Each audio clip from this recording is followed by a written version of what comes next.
যে কোরআনকে বুঝতে হবে। বরাকাতুল কোরআন তারতিলা, কোরআনকে তারতিলের সঙ্গে তাজবীদের সঙ্গে তাসহিহের সঙ্গে কোরআনকে সহি করে পড়া শিখতে হবে।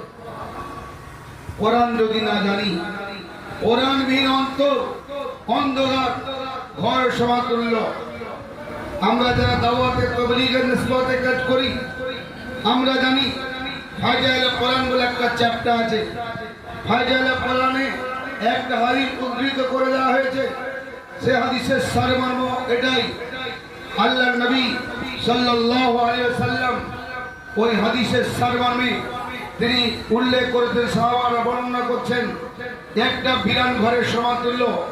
বলছে একটা বিরান ঘর, প্রতি ঘর যদি পড়ে থাকে আর সেই পোড়ো ঘরে যদি কেউ বসবাস না করে, তাহলে সেই পোড়ো ঘরটায় পোকা